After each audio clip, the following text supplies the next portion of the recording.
สวัสดีเมื่อนี้มาพบกับพระศรีโหบุญนี่สิประเสริฐสิ่งเก่าสิ่งเคยเนาะพระสูสิพามาเบิงตามตรงไห้ตรงหน้าบรรยากาศตามตรงไห้ตรงหน้าเนาะบรรยากาศตามตรงไห้ตรงหน้า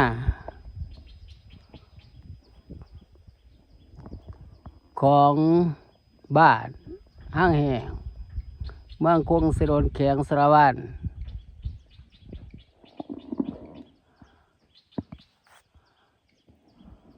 ตอนบ่ายนะตอนบ่ายโมงอย่างวะของบ้านพหัสวันที่30/2026เลยเอาบรรยากาศตามตรงไห้ตรงหน้ามาให้ดูให้ชมให้FCลาวไทยต่างประเทศเขาดูเข้าชมให้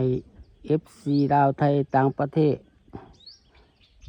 และต่างประเทศเขาดูเข้าชมส่องยูทูบของพระศรีโหบุญมีสิบประเสริฐเน้อกดได้กดแชร์เนาะกดติดตามให้เนาะพระบรรยากาศตามตรงให้ตรงหน้ามาให้ดูให้ชม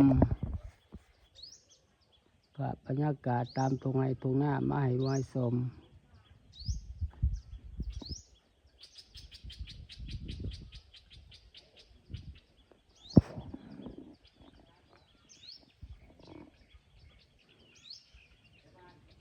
พระบรรยากาศตามตรงให้ตรงหน้ามาให้ดูให้ชม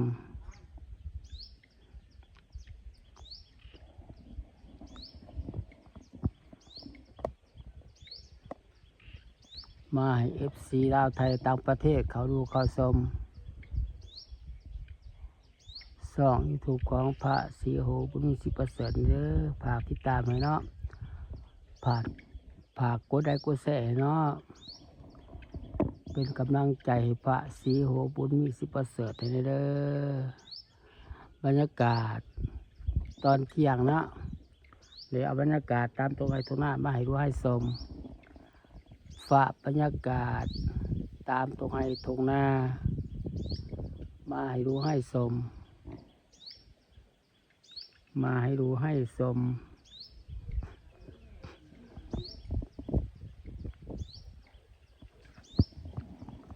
ฝากบรรยากาศตามตรงให้ตรงหน้ามาให้ดูให้ชม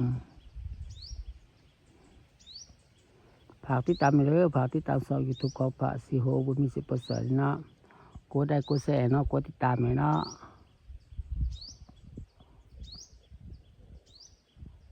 ถ่ายภาพบรรยากาศตามตรงให้ตรงหน้าให้ FC ลาวไทยแต่ต่างประเทศเขารู้เขาชม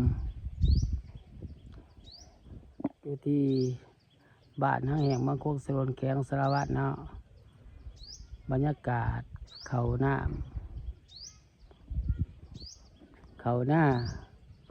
บรรยากาศเขาหน้าของบ้านห้างแห่งเมืองโคกสรนแขงสารวัตรฮักกวาลำเดี่ยวไม้เนาะฮักกวาลำเดี่ยวไม้เลยเอาบรรยากาศตามตรงให้ตรงหน้ามาให้ดูให้ชมฝากติดตามช่อง YouTube ของพระศรีโหบุญมีสิบประเสริฐเนอะกดไลค์กดแชร์เนาะกดติดตามให้เนาะเป็นกำลังใจให้พระศรีโหบุญมีสิบประเสริฐแน่ให้ได้ฟานไว้เนาะให้ได้ฟานไวๆให้ได้ฟานไว้เด้อ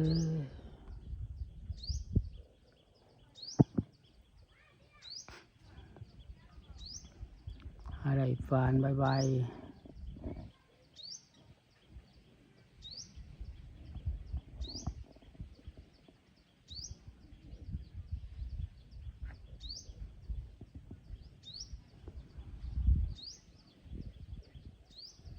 ฝากติดตามช่อง YouTube ของพระศรีโหบุญมีสิบประเสริฐนะเด้อกดไลค์กดแชร์เนาะกดติดตามให้เนาะเอาบรรยากาศตามตรงให้ตรงหน้ามาให้ดูให้ชม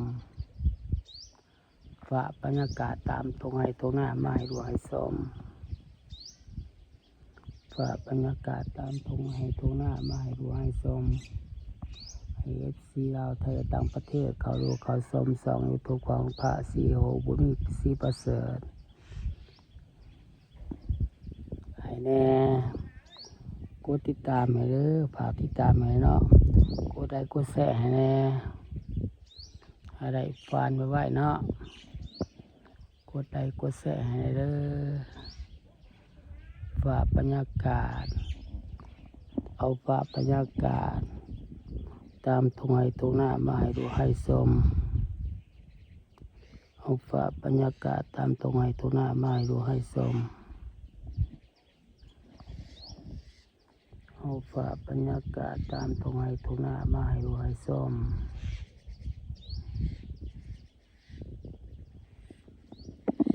เอาฝากบรรยากาศตามทุ่งไร่ทุ่งนามาให้ดูให้ชม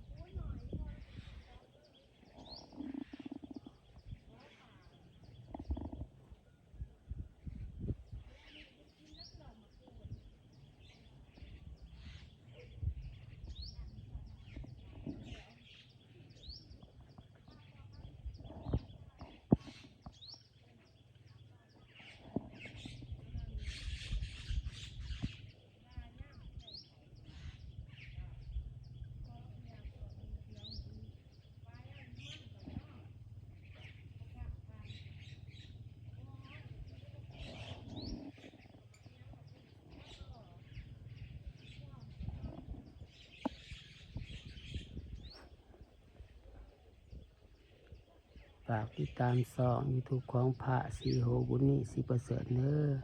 บุญมีศรีประเสริฐนะ กดติดตามให้เนาะกดไลค์กดแชร์ให้เนาะกดเป็นกำลังใจให้พระศรีโหบุญมีศรีประเสริฐให้เด้อ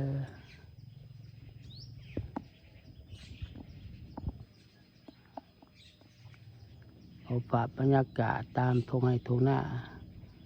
มาให้ดูให้ส้มให้FC ลาวไทยต่างประเทศเขาดูเขาส้มส่องYouTubeของพระศรีโหบุญมีศรีประเสริฐให้แน่เนาะ